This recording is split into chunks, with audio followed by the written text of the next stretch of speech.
بسم الله وجهرين وحمك السلام يا هرتا سلامة إسلامك السلام عليكم ورحمة الله وبركاته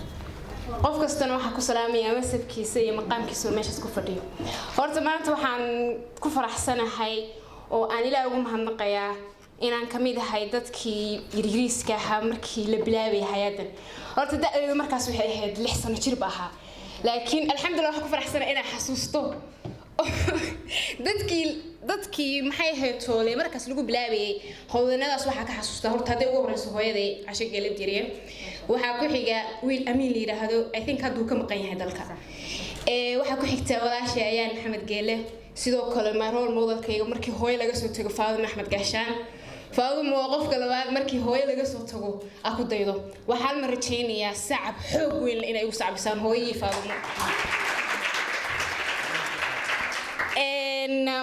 waxa ku faraxsanahay in 10 sano waxyaabihii la soo qabtay qaar kamid aan oo bulshadu si fiican ugu baahantahay waliba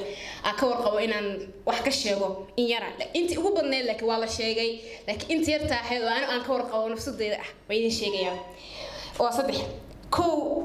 awoodsiinta dayarta wiilal iyo gabdho si ay u yeeshaan mustaqbal iftiimaya labo talasiin loo sameeyo gabdhaha iskoolada si dhigta si looga la hadlo la qabsiga isbedelka korriimada maadaama anagu gabdho markaan nahay markii la fiirsho dadkeeni hore badi waxay danayaan wiilasha laakiin gabdhahani way yar yihiin inta hadda dumar hadli kara markaan fiiriyo aniga majority ahaan marka iskuulka joogay markaan hadlayo dumarka dooday way yar yihiin waxa lagu leeyahay mataqaana adoo gabar maxaa la boodboodaysaa gabar baa tahay wiil baa meesha taag si u hadli kartaa qofkii dhanba waxa la diidayaa oo dumar ahayd damcayna hawsho in loo diido dadkii way yar yihiin maxay heeto hadda haysata kartidaas way yar tahay waan ku faraxsanahay in hooyo Faadimo ay joogan aniga markii hooyo laga soo tago gobolkan Faadimo ku xigta Faadimo ana ku xiga booska cindayga ma qabsan kartaa dad hal ogaado saddex ganacsiinta qoysaska dayarta ah oo laga taageero dhinaca dhaqaalaha si nolosha ugu sahnaato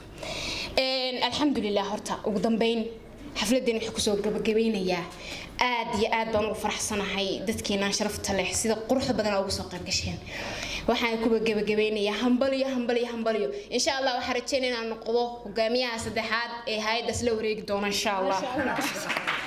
aad iyo aad waxa ugu hambalyeynaya dadka jooga aad iyo aad u mahadsantihiin waan ugu mahadsantahay Faadimo Gaashaan maadaama ay ogolaatay inaan ku hadlo magacaas yarka aad iyo aad